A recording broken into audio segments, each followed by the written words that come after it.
Hello everyone, welcome to my channel. I hope कि आप सब ठीक होंगे और आप अपनी स्टडी कर रहे होंगे जैसे कि मैं बोलती हूँ अपनी हर वीडियो में। तो जैसे कि आप सभी को पता है कि हमने एक मॉक टेस्ट की सीरीज स्टार्ट कर रखी है जिसमें कि हम मॉक टेस्ट करते हैं और एक मॉक टेस्ट में टोटल कितने क्वेश्चंस होते हैं, 30 क्वेश्चंस होते हैं। क्योंकि मैं पेन चेंज कर लेती हूँ तो 30 क्वेश्चंस होते हैं। और इससे पहले हम 8 मॉक टेस्ट मैं आपको करा चुकी हूँ।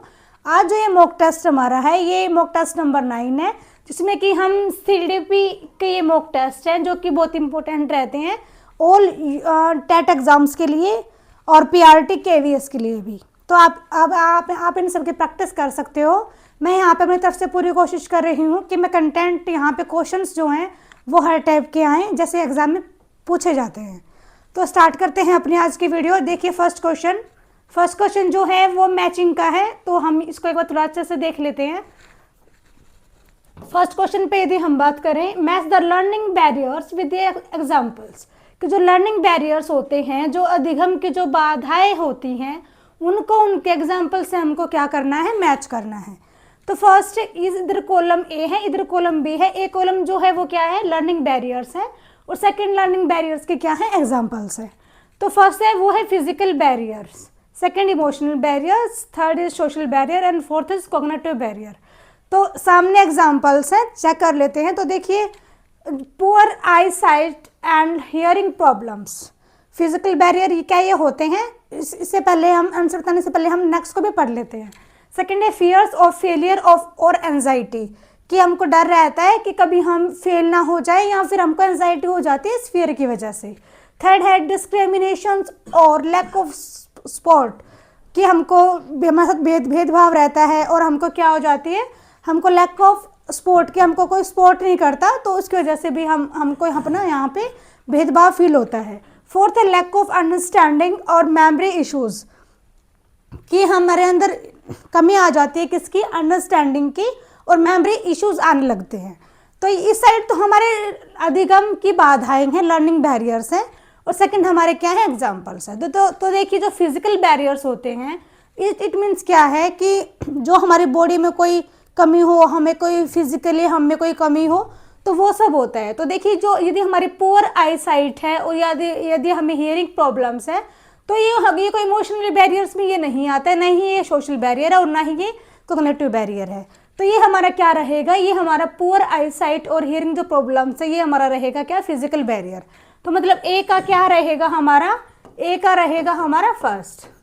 सेकंड है इमोशनल बैरियर, इमोशनल मतलब फीलिंग्स, तो फीलिंग्स यहाँ पे आपको किस में दिख रही है, सेकंड में ही है फियर्स ऑफ फेलियर और एंजाइटी, मतलब बी का रहेगा हमारा सेकंड।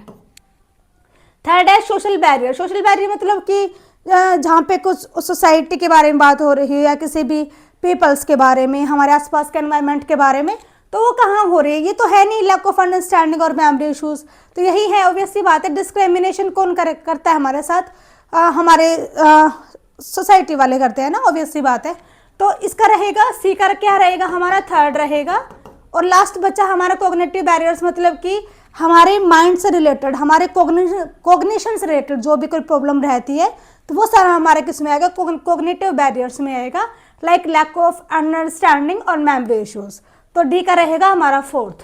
तो ये मैंने यहाँ पे ऑप्शन थोड़े इजी रखे हैं ताकि आपको प्रॉब्लम ना हो, इजीली आप यहाँ पे टैकल कर पाओ कि ऑप्शंस कौन से रहेंगे।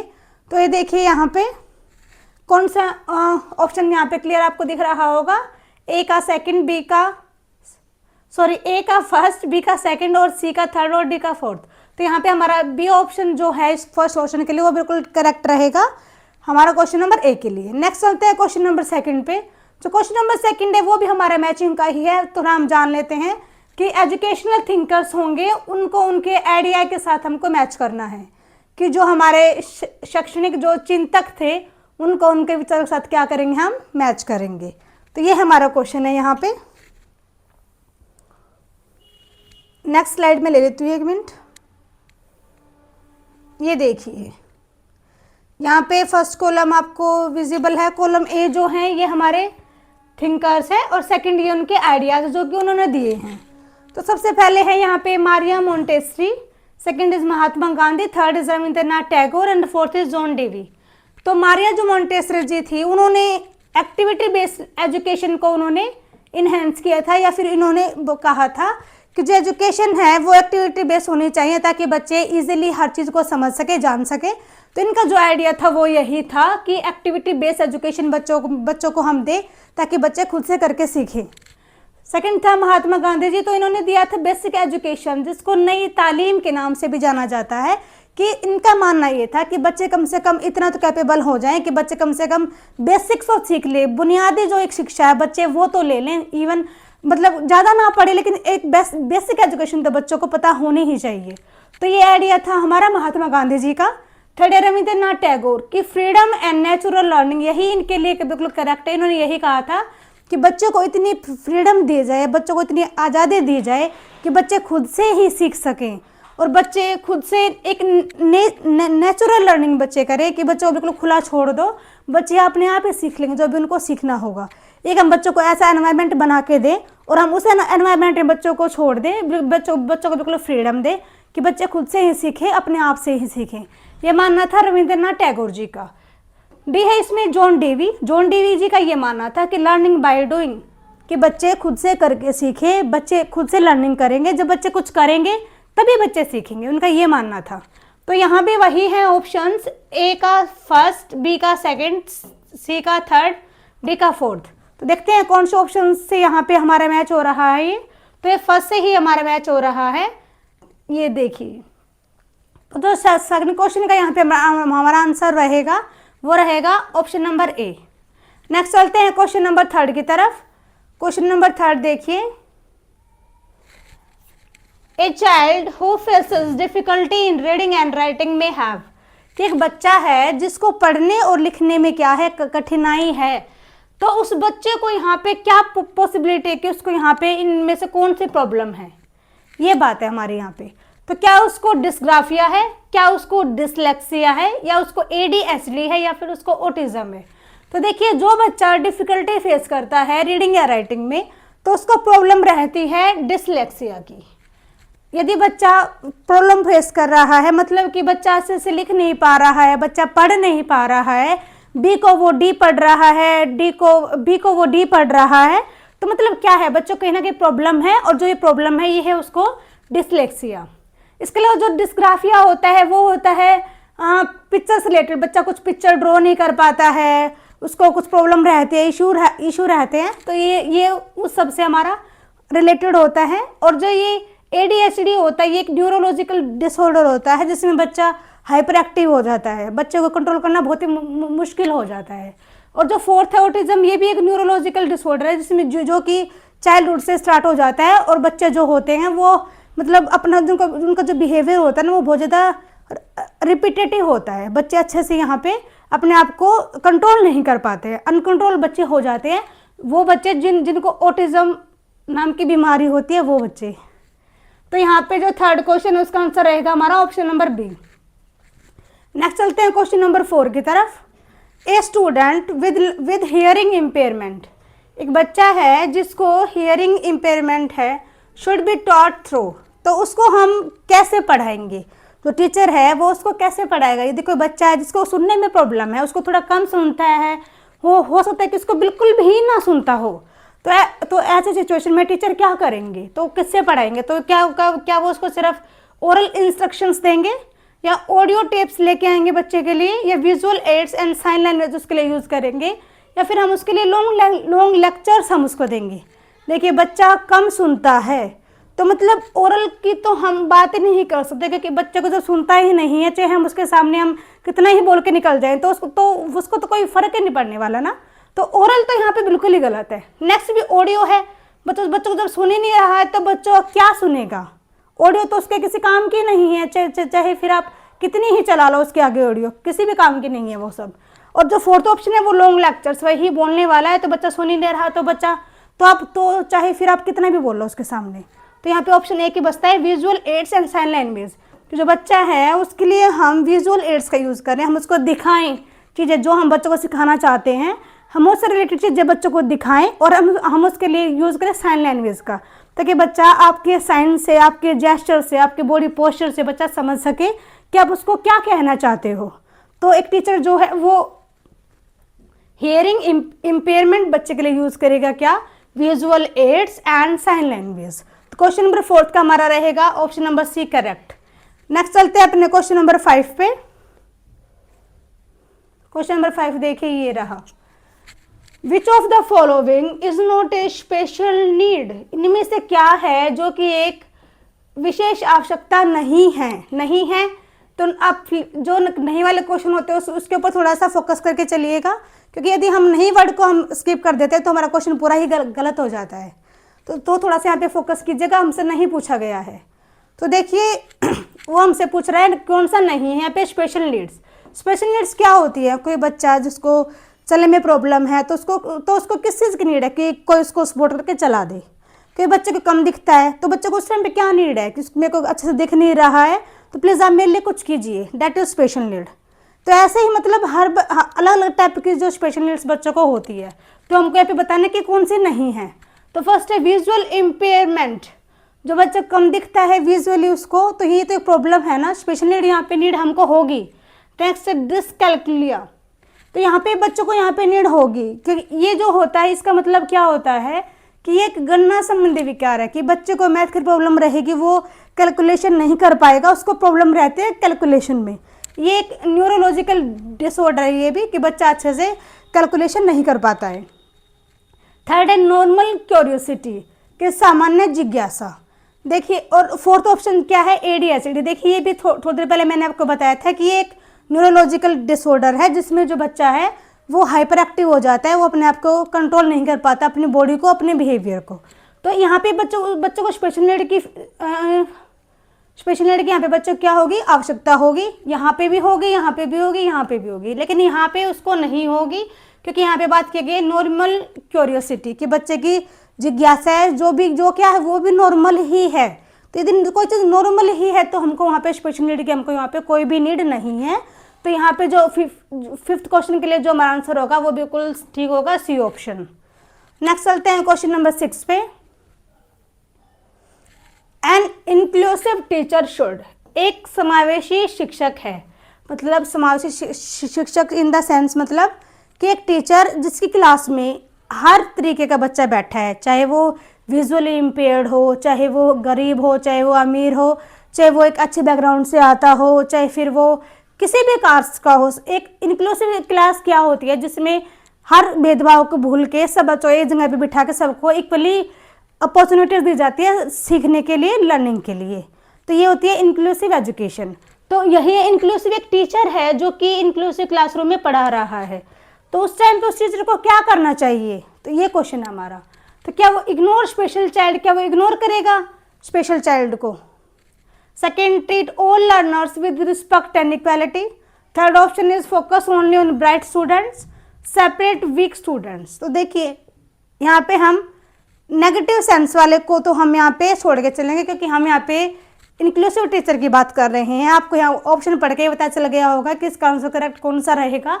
यहाँ पे हमारा ऑप्शन बी बिल्कुल ठीक रहेगा कि जो इंक्लूसिव जो टीचर होगा वो ट्रीट करेगा और लर्नर्स को विद रिस्पेक्ट और इक्वालिटी, वो हर बच्चों को साथ में लेके चलेगा, क्योंकि वो इंक्लूसिव एजुकेशन की बात कर रहा है। वो बिना किसी भेदभाव के, बिना किसी डिस्क्रिमिनेशन के वो सारे बच्चों को पढ़ाएगा। तो यहाँ पे हमारा सिक्स क्वेश्चन का हमारा आंसर रहेगा ऑप्शन नंबर बी, बिल्कुल ठीक। नेक्स्ट चलते हैं क्वेश्चन नंबर 7 की तरफ। ए टीचर जो है वो ऑब्जर्व करता है that one student is shy and avoid interaction, the teacher should. एक बच्चा है, टीचर ऑब्जर्व करता है कि वो बहुत ज़्यादा शाय है नेचर में, और वो यदि बच्चा शाय है तो ऑब्वियस ये बात है कि वो इंटरेक्शन से बचेगा ना, वो बचेगा कि मेरे को किसी से बात ना करनी पड़े, मेरे को किसी चीज़ में पार्टिसिपेशन ना करना पड़े। तो इस वाले टाइम में टीचर को क्या करना चाहिए, उस बच्चे के अंदर जो डर है इंटरेक्शन को लेकर उसको निकालने के लिए टीचर को क्या करना चाहिए? पनिश द स्टूडेंट्स, मारेंगे बच्चे को हम नहीं। Encourage participation with gentle sport, क्या हम बच्चों को एनकरेज करेंगे? ये क्वेश्चन हमारा, ये वाला जो ऑप्शन है वो हमारा ठीक है। थर्ड, इग्नोर हिम, नहीं, हम इग्नोर नहीं कर सकते किसी बच्चे को, कि हम बात कर रहे हैं एक टीचर के पर्सपेक्टिव से। फोर्थ है report to parents only, parents को बोलने से क्या हो जाएगा, बच्चे के प्रॉब्लम का सॉल्यूशन तो हमको खुद ही निकालना होगा ना। तो यहाँ पे जो ऑप्शन नंबर बी है हमारा वो बिल्कुल ठीक रहेगा यहाँ पे, कि encourage participation with gentle sport, कि हम बच्चे को एनकरेज करें कि यस बेटा यू कैन डू, आप बात कीजिए अपने फ्रेंडों से, आप ये कर सकते हो, हम बच्चों को एक्टिविटी में इन्वॉल्व भी कर सकते हैं, ताकि बच्चा थोड़ा सा मोटिवेट हो और वो बढ़ चढ़ के भाग ले। तो यहाँ पे जो 7th क्वेश्चन का हमारा ऑप्शन बी होगा वो बिल्कुल ठीक रहेगा।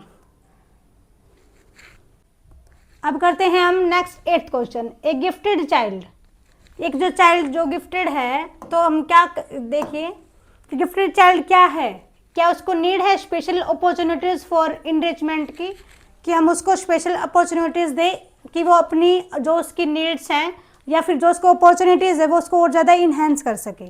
सेकेंड है ऑलवेज मिसबिहेव, कि हमेशा जो बच्चा होता है क्या वो हमेशा मिसबिहेव रहता है यदि वो बच्चा गिफ्टेड है तो।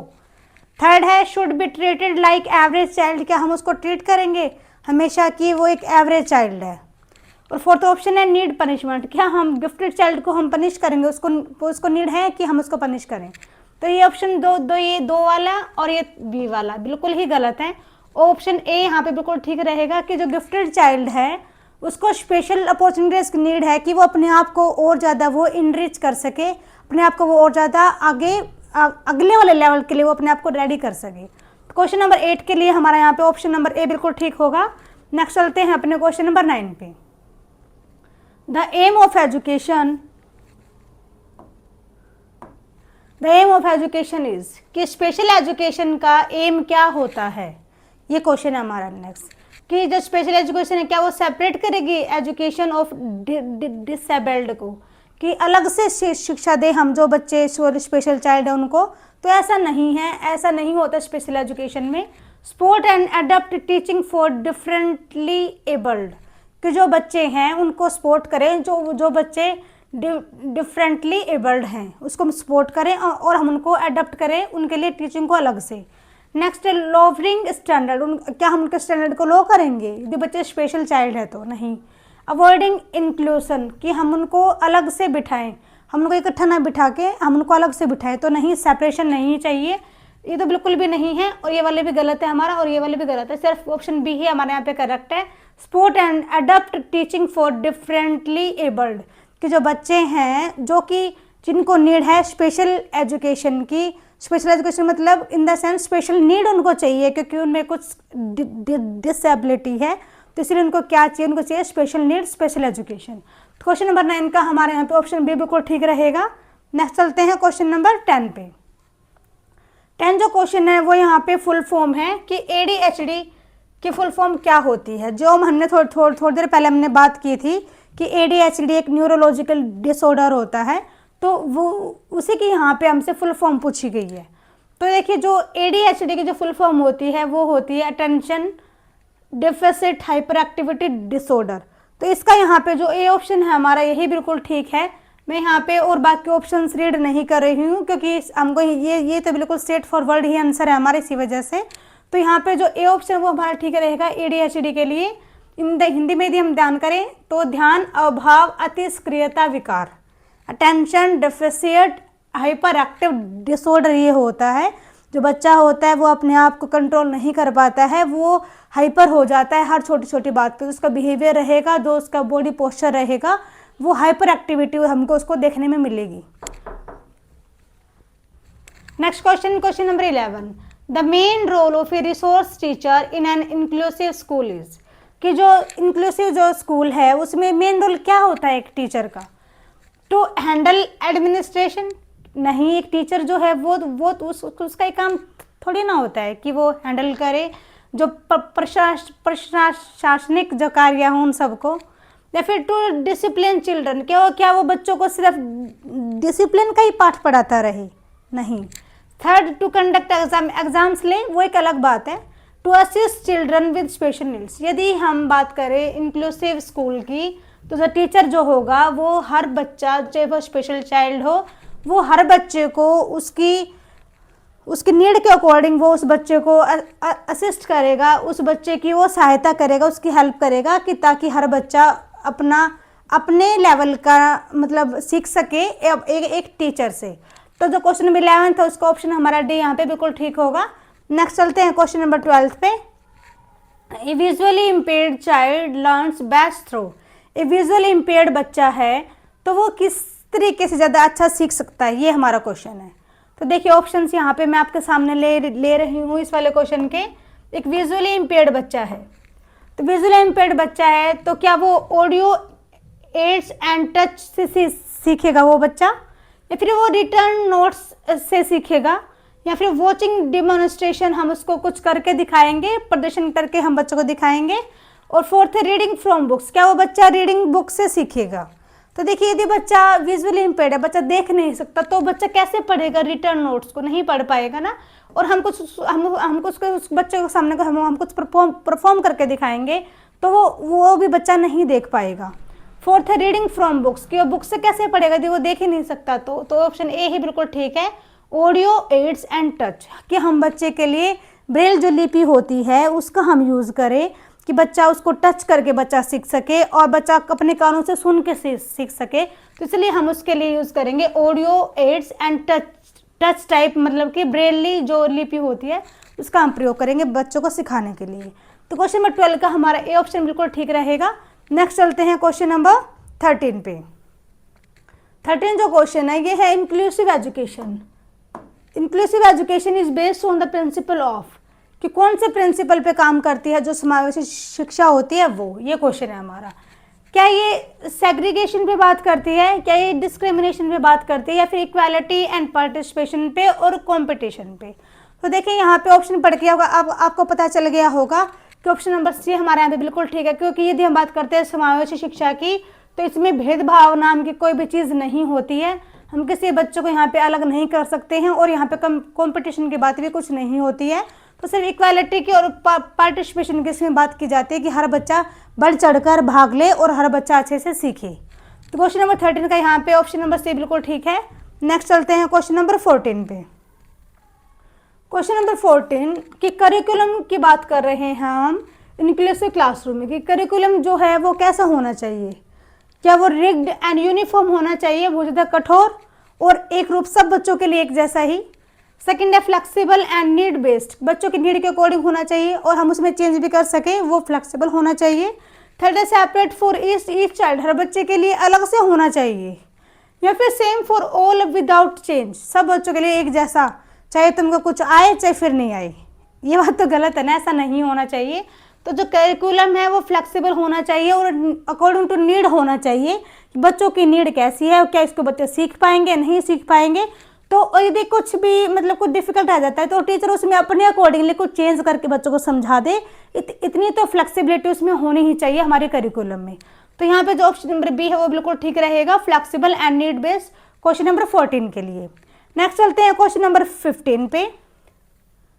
If a child frequently try and refuse to go to school it may be due to, एक बच्चा है जो कि बार बार स्कूल जाने के नाम से रोता है, तो ऐसा क्यों है, क्या हुआ होगा, बच्चा क्यों रोता है, स्कूल जाने से बच्चा मना कर रहा है, तो उसके पीछे रीज़न क्या है, क्या स्कूल फोबिया है उसको, या उसको ADHD है, या ऑटिज्म है, या फिर उसको डिसलेक्सिया है।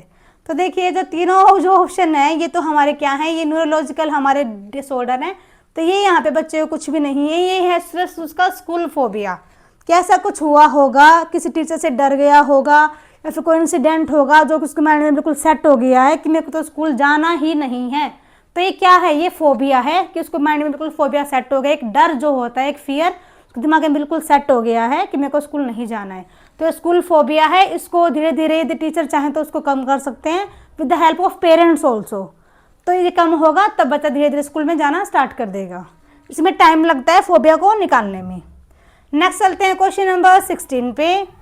The teacher behaves toward children with disability should be, एक टीचर जो है वो डिसेबिलिटी वाले बच्चों के साथ टीचर जो है वो कैसे बिहेव करेगा, क्या उसको इग्नोर करेगा, स्ट्रिक्ट एंड डोमिनेटिंग रहेगा, या सिंपैथेटिक एंड स्पोर्टिव रहेगा, या ओवर प्रोटेक्टिव रहेगा। जो टीचर है वो यहाँ पे रहेगा सिंपैथेटिक और स्पोर्टिव, कि वो उन बच्चों को लेके थोड़ी सी सहानुभूति दिखाएगा और बच्चों का सपोर्ट करेगा टीचर, क्योंकि बच्चों को यहाँ पे क्या है, बच्चों को यहाँ पे स्पेशल नीड की ज़रूरत है, इसलिए टीचर जो होगा वो बच्चों के साथ क्या रहेगा, बिल्कुल स्पोर्टिव रहेगा, ताकि बच्चे इजीली सीख सकें जो वो सीखना चाहते हैं।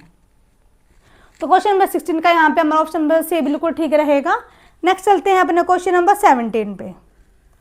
क्वेश्चन नंबर 17 देखिए, यहाँ पे भी एक फुल फॉर्म है, यहाँ पे मैंने ऐड की है क्योंकि एग्जाम में इस टाइप के क्वेश्चन भी डायरेक्टली पूछ लिए जाते हैं।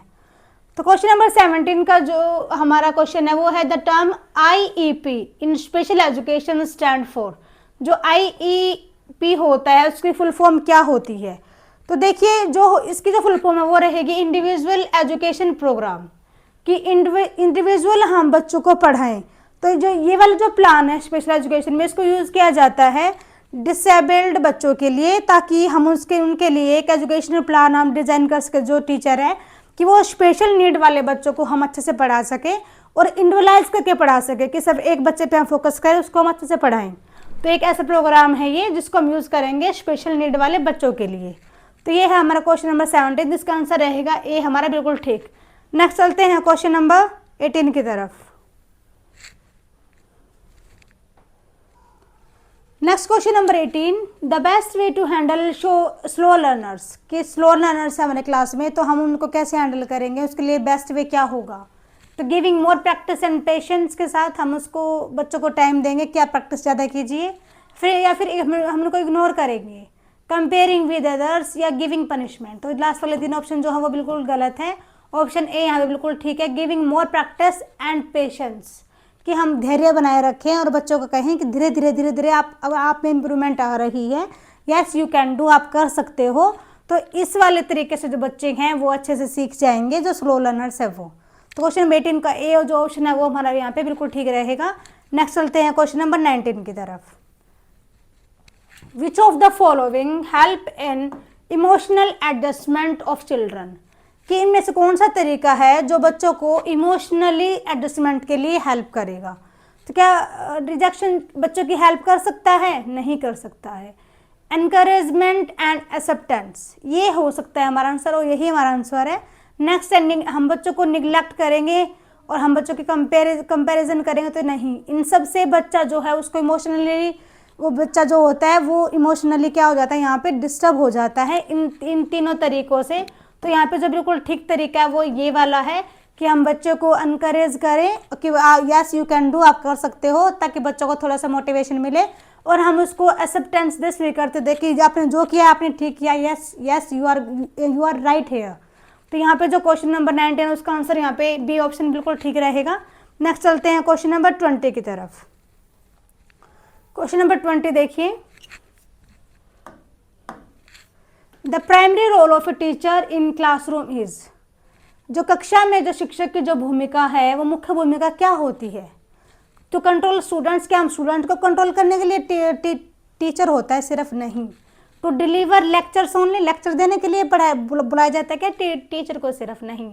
To act as a guide and facilitator, ये ऑप्शन हमारा बिल्कुल ठीक है कि टीचर जो होता है वो बच्चों को गाइड करता है और वो उनको फैसिलिटी क्या कराता है, प्रोवाइड कराता है, जो भी बच्चों को नीड होती है। और डी ऑप्शन तो टू मेंटेन स्ट्रिक्ट डिसिप्लिन, नहीं। ऑप्शन सी ही हमारे यहाँ पे बिल्कुल ठीक है 20 क्वेश्चंस के लिए।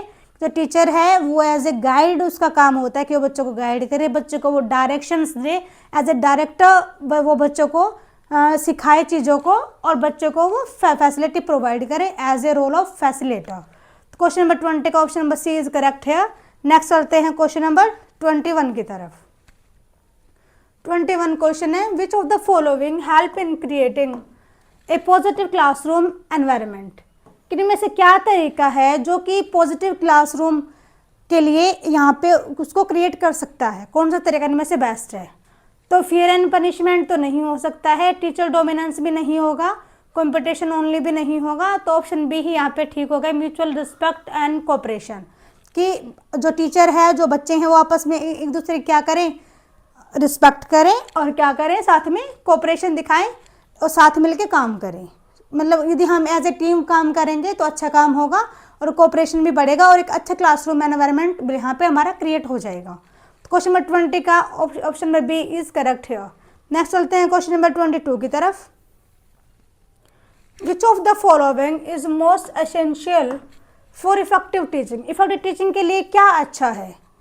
क्या स्ट्रिक्ट कंट्रोल अच्छा है अच्छे से पढ़ाने के लिए, या अंडरस्टैंडिंग लर्नर नीड्स कि हम बच्चों की नीड्स को समझें। थर्ड है फॉलोइंग फिक्स्ड मेथड कि हम पहले से मेथड को फिक्स कर दें कि टीचर तो लेक्चर मेथड से पढ़ाएगा तो टीचर उसी से पढ़ाएगा, डेट्स इट, उसके अलावा कुछ नहीं। तो ये चीज़ गलत है, ऐसा नहीं होता है। फोकस ओनली ऑन सिलेबस कि सिर्फ सिलेबस कराने पे ध्यान रहे कि 3 चैप्टर रह रहे हैं उनको पूरा कराना है, नहीं, ऐसा नहीं होता है। फ्लेक्सिबिलिटी लेके चलनी पड़ती है चाहे हम कुछ भी काम कर लें। तो यहाँ पे जो ऑप्शन हमारा 22 का बी है वो बिल्कुल ठीक है। अंडरस्टैंडिंग लर्नर नीड्स कि लर्नर की नीड क्या है, क्या हम बच्चे जितना हम पढ़ा रहे हैं क्या बच्चे उसको सीख पा रहे हैं एक पीरियड में या फिर एक 1 आवर ड्यूरेशन में। तो ये क्या करते हैं, तो ये मतलब एक तरीका है कि जो टीचर है वो जान सके लर्नर की नीड को, उसको समझ सके, वो उसके अकॉर्डिंग ही बच्चों को पढ़ाए। तो जो एक इफेक्टिव टीचिंग होगी इसी को ही हम कह सकते हैं कि हाँ जो हमारी टीचिंग है वो इफेक्टिव है। क्वेश्चन नंबर 22 का option number B is correct है। नेक्स्ट चलते हैं क्वेश्चन नंबर 23 की तरफ। Democratic classroom is one where कि कहाँ होती है डेमोक्रेटिक क्लास, कहाँ किसको बोल सकते हैं हम। Only teacher takes all decision जहाँ पे टीचर ही सारे डिसीजन लेता हो, या फिर स्टूडेंट्स आर साइलेंट ऑलवेज जहाँ पे बच्चे बिल्कुल चुपचाप कर के बैठे हों, या फिर थर्ड ऑप्शन है यहाँ पे रूल्स आर वेरी स्ट्रिक्ट जहाँ पे रूल बहुत ही कड़े हों, कठिन हो, या फिर for student participate in decision making. एक मिनट रुकिए, थोड़ा स्लाइड को ऊपर कर देती हूँ। तो यहाँ पे जो हमारा आंसर होगा वो डी ही ठीक होगा कि student participate in decision making कि जहाँ पे बच्चों से भी पूछा जाए कि क्या ऐसा किया जाना चाहिए या फिर नहीं किया जाना चाहिए। तो जहाँ पे एक तरीके से कह सकते हैं ना कि हम सरकार और जनता, तो यहाँ पे सरकार कौन है, टीचर, और जनता कौन है, बच्चे। तो दोनों आपस में मिलके डिसीजन लेंगे तो वही है डेमोक्रेटिक लोकतंत्र जिसे हम कहते हैं, जहाँ पे जनता और सरकार दोनों मिलके काम करती है तो तभी तो लोकतंत्र चलता है ना। तो ऐसे ही यहाँ पे है, यदि हम देखें तो यहाँ पे जो क्वेश्चन नंबर 23 का हमारा ऑप्शन नंबर डी बिल्कुल ठीक होगा कि जहाँ पे स्टूडेंट पार्टिसिपेट करेंगे डिसीजन मेकिंग प्रोसेस में तो वहीं पे एक डेमोक्रेटिक क्लास होगी। तो next question number 24, which of following is not a quality of a good teacher, में से कौन सी क्वालिटी है जो कि एक टीचर की नहीं है। तो देखिए क्या पेशेंस जो होता है वो टीचर की तो एक बहुत बड़ी क्वालिटी होती है, हमसे नहीं पूछा गया है, ध्यान रखिएगा नहीं कंसेप्ट को। सेकंड है पार्शलिटी, क्या टीचर पार्शलिटी करेगा। कम्युनिकेशन स्किल टीचर की अच्छी होनी चाहिए, ये बात बिल्कुल ठीक है। अंडरस्टैंडिंग ऑफ स्टूडेंट्स, बच्चों की समझ टीचर को होनी चाहिए। तो सिर्फ एक ही ऑप्शन है जो कि यहाँ पे हमारा गलत है कि टीचर पार्शलिटी करेगा, और यहाँ पे हमारा आंसर यही ठीक है क्योंकि हमसे क्वेश्चन को नहीं पूछा गया है कि जो पार्शलिटी वर्ड है वो तो टीचर के लिए बना ही नहीं है, क्योंकि टीचर तो हर बच्चे को बिल्कुल इक्वल मान के पढ़ाता है, और वो अपनी टीचिंग जो होती है उसकी वो हर बच्चे को ध्यान में रख के कराएगा, ना कि किसी भी के बच्चा मतलब इंटेलिजेंट है या फिर ये बच्चा स्लो लर्नर है या फिर ये वीक है। तो मतलब ये सब बातें तो आ जाएंगी हमारी पार्शलिटी में, जो कि एक टीचर के लिए एक बैड क्वालिटी है, ना कि गुड क्वालिटी। तो क्वेश्चन नंबर 24 का option number B is correct है। नेक्स्ट चलते हैं क्वेश्चन नंबर 25 पे। The success of teaching depends on, कि जो टीचिंग है उसकी सक्सेस किस पे डिपेंड करती है, ये क्वेश्चन है हमारा। Teachers mastery of subject and methods, क्या हमारी जो टीचिंग डिपेंड वो इस बात पे करती है कि टीचर जो है उसको मास्टरी हो अपने सब्जेक्ट में और अपने मेथड्स की। नेक्स्ट अमाउंट ऑफ होमवर्क, कि होमवर्क कितना दे रहे हैं हम बच्चों को, इस पर डिपेंड करता है, टीचिंग नहीं। पनिशमेंट सिस्टम पे कि हम बच्चों को कैसे पीट रहे हैं, नहीं। डी है स्कूल इंफ्रास्ट्रक्चर पे, नहीं। सिर्फ यही ऑप्शन ठीक है कि टीचिंग सक्सेस हम कम मानेंगे कि जो टीचर है जो पढ़ाने वाला है उसको मास्टरी हो कि वो क्या पढ़ा रहा है और वो कैसे पढ़ाएगा बच्चों को, वो कौन से मेथड्स यूज़ करेगा।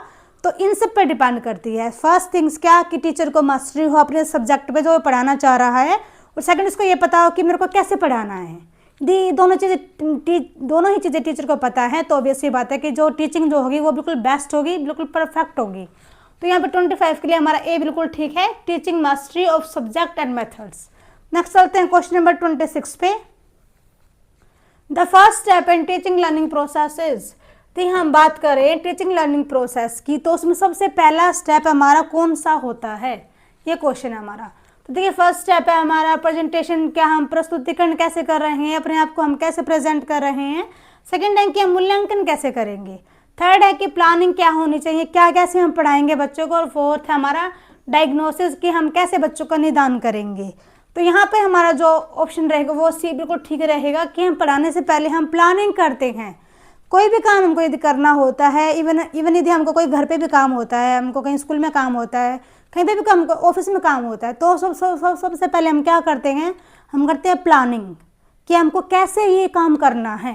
तो प्लानिंग सबसे पहला स्टेप होता है। टीचर ये सोचेगा कि प्लानिंग करेगा कि मेरे को बच्चों को क्या पढ़ाना है और कैसे पढ़ाना है। ऐसे बच्चे होते हैं, बच्चों को भी यदि आप कुछ काम देते हो तो बच्चे भी क्या करते हैं, प्लानिंग करते हैं कि मैं इसको क्या मैं इस वाले काम को मैं कैसे कंप्लीट करूँगा। तो जो टीचिंग लर्निंग जो प्रोसेस है उसमें सबसे ज़्यादा ज़रूरी क्या होता है, प्लानिंग होता है। तो 26 का यहाँ पे सी ऑप्शन हमारा क्या रहेगा, बिल्कुल ठीक रहेगा। नेक्स्ट चलते हैं क्वेश्चन नंबर 27 पे। A teacher attitude towards children should be, जो टीचर है उसका बिहेवियर कैसा होना चाहिए, एटीट्यूड कैसा होना चाहिए बच्चों के प्रति, बच्चों को लेके। क्या वो ऑथोरेटिव होना चाहिए, क्या वो डेमोक्रेटिक होना चाहिए, या वो रिग्ड या फिर इनडिफरेंट टीचर जो है वो हमारा होना चाहिए। तो देखिए जो टीचर है उसको होना चाहिए यहाँ पे डेमोक्रेटिक, कि वो हर बच्चे के राइट्स के ऊपर बात करे, वो हर बच्चे को ध्यान में रख के पढ़ाए। तो यहाँ पे जो टीचर का जो एटीट्यूड है वो कैसा रहना चाहिए, डेमोक्रेटिक रहना चाहिए। तो क्वेश्चन नंबर 27 का हमारा रहेगा ऑप्शन नंबर बी बिल्कुल करेक्ट। नेक्स्ट चलते हैं क्वेश्चन नंबर 28 पे। Who delivered the first intelligent test, किसने बनाया था सबसे पहला जो इंटेलिजेंस टेस्ट था, ये हमारा क्वेश्चन है। तो देखिए जो सबसे पहला जो इंटेलिजेंस जो टेस्ट था, क्या वो स्पीयरमैन ने बनाया था, या टर्मन ने, या स्टर्न ने, या बिनेट एंड साइमन ने। तो देखिए ये बनाया था सबसे पहले बिनेट एंड साइमन ने। मे बी ये 1904 में डेवलप हुआ था, एक बार आप कंफर्म इसको देख लेना। तो उन्होंने 1904 में इसको बनाया था, बिनेट और साइमन ने। ये था हमारा सबसे फर्स्ट इंटेलिजेंस टेस्ट। तो क्वेश्चन नंबर 28 का हमारा रहेगा डी ऑप्शन बिल्कुल करेक्ट। नेक्स्ट चलते हैं क्वेश्चन नंबर 29 पे। The most effective way of teaching is, teaching का सबसे मेन इफेक्टिव वे क्या होता है, सबसे main effective way. Lecture method सबसे अच्छा होता है, या फिर इंटरेक्टिव मेथड, या फिर रीडिंग मेथड, या फिर डिक्टेशन मेथड।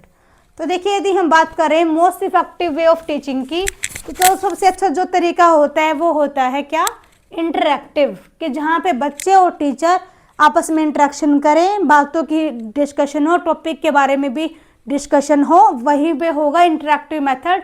और यही जो तरीका होता है वो सबसे बेस्ट होता है, क्योंकि टीचर अपने पॉइंट ऑफ व्यू देते हैं, बच्चों के सुनता है, बच्चे अपना पॉइंट ऑफ व्यू देते हैं। तो इससे क्या हो जाता है, इंटरेक्टिव एक इंटरेक्शन क्लासरूम जो है वो बिल्कुल डेवलप हो जाती है, और बच्चे बहुत अच्छे से यहाँ पे सीख पाएंगे, और टीचर जो है वो भी बहुत अच्छे से यहाँ पे सिखा पाएगा। तो 29 का यहाँ पे ऑप्शन में भी बिल्कुल ठीक रहेगा। नेक्स्ट चलते हैं क्वेश्चन नंबर 30 पे। जो 30 क्वेश्चन है वो हमारा एक बहुत ही लेंथी क्वेश्चन है, क्योंकि इस टाइप के क्वेश्चन जो हमारे एग्जाम में पूछे जाते हैं, तो इसलिए मैंने सोचा कि ये क्वेश्चन ऐसे भी ले लिया जाए। और ये क्वेश्चन जो है ये हमारे इस वीडियो का लास्ट क्वेश्चन है। तो पढ़ते हैं इस क्वेश्चन को। ये भी अपने में एक मुश्किल टास्क होगी इतने बड़े क्वेश्चन को पढ़ना, पर इस टाइप के क्वेश्चन एग्जाम में पूछे जाते हैं, इसलिए मैंने यहाँ पे इसको ऐड किया है। A class teacher observe that one of our students, Rohit, एक टीचर है Rohit, is not able to read even simple words correctly. एक टीचर, एक बच्चा है रोहित, वो सिंपल वर्ड्स को भी वो करेक्टली रीड नहीं कर पाता है। Often confuses letters like B and D, P and Q, and become frustrated during reading activities. कि वो बी को तो डी पढ़ रहा है, डी को बी पढ़ रहा है, और क्यू को पी और पी को क्यू, और वो बहुत ज़्यादा फ्रस्ट्रेट हो जाता है जब वो रीडिंग करता है तब। However he perform well and in oral discussions and show good understanding when the content is read aloud to him। लेकिन जब उस बच्चे को कुछ सुनने को मिलता है तो वो बच्चा बिल्कुल अच्छे से परफॉर्म करता है, अच्छे से बच्चा डिस्कशन करता है। सिर्फ बच्चे को प्रॉब्लम किससे है, सिर्फ उसको प्रॉब्लम है रीडिंग से। तो as a teacher what should the most appropriate steps to help Rohit learn effectively. कैसे टीचर आप यहाँ पे कौन सा स्टेप जो टीचर है वो लेगा ताकि जो ये बच्चा रोहित है ये अच्छे से सीख सके। तो देखिए ऑप्शंस को पढ़ते हैं तब हम इसको अच्छे से समझ पाएंगे। तो ये बच्चा जो है ये अच्छे से रीड नहीं कर पाता है, ये इसको रीडिंग से प्रॉब्लम है। इवन ये परफॉर्म अच्छा कर लेता है लेकिन रीडिंग के नाम से ये बच्चा क्या है, ये बिल्कुल फ्रस्ट्रेट हो जाता है। तो फर्स्ट ऑप्शन है give him extra homework in reading. क्या हम उस बच्चे को एक्स्ट्रा होमवर्क दे रीडिंग के लिए? वो बच्चा रीड करना ही नहीं चाहता है, रीडिंग के नाम से ही वो बच्चा फ्रस्ट्रेट हो जाता है। तो हम इसको और काम तो हम उसको एक्स्ट्रा दे ही नहीं सकते ना रीडिंग का। सेकंड है punish him for careless mistakes. नहीं, हम उसको पनिश भी नहीं करेंगे वरना उसको जो लेवल है फ्रस्ट्रेशन का रीडिंग को लेकर वो और ज़्यादा इंक्रीज हो जाएगा। थर्ड है identify it as dyslexia and provide special remedial supports with phonetic reading tools. ये ऑप्शन जो है वो हमारा बिल्कुल ठीक है कि हम आइडेंटिफाई करें उसके डिसलेक्सिया को, कि जो उसके प्रॉब्लम है वो प्रॉब्लम क्या है, वो एक रीडिंग प्रॉब्लम है जो कि आएगी हमारी डिसलेक्सिया के अंदर। हम उसको आइडेंटिफाई करें कि हाँ इस बच्चे को यहाँ पे प्रॉब्लम है डिसलेक्सिया की, और उसको हम क्या करेंगे, हम उसको स्पेशल रिमीडियल सपोर्ट हम बच्चे को देंगे विद फोनेटिक रीडिंग टूल्स के साथ। हम उस बच्चों को सिखाएंगे कि हाँ आपको ये वाले जो ऐसे साउंड्स होती हैं रीडिंग के टाइम में हम उसको ऐसे यूज़ करेंगे। तो मतलब हम उस बच्चे को एक अलग से हम उसको रिमीडियल क्लासेस देंगे ताकि बच्चा उन सब से जो प्रॉब्लम उसको वो फेस कर रहा है उन सब से वो बाहर निकल के आ सके, वो धीरे धीरे बच्चा रीडिंग करना स्टार्ट कर दे। जो फोर्थ ऑप्शन था वो बिल्कुल ठीक था, ठीक नहीं गलत था, कि ask parents to send him to tuition, कि पेरेंट्स को कहे कि बच्चों को आप ट्यूशन दीजिए। नहीं, तो फिर स्कूल का टीचर क्या करेगा यदि हम बच्चों को ट्यूशन पे ही भेज रहे हैं? तो ऑप्शन नंबर सी यहाँ पे ठीक है हमारा बिल्कुल क्वेश्चन नंबर 30 के लिए। तो ये हमारे इस वीडियो का आज का लास्ट क्वेश्चन था। आई होप कि आपको समझ में आया होगा कंटेंट, आपको वीडियो अच्छी लगी होगी। ये कंटेंट अच्छा लग रहा है, वीडियो अच्छी लग रही है तो प्लीज़ वीडियो को लाइक कीजिएगा और हमारे चैनल को सब्सक्राइब कीजिएगा। Thanks everyone, thanks for watching my videos.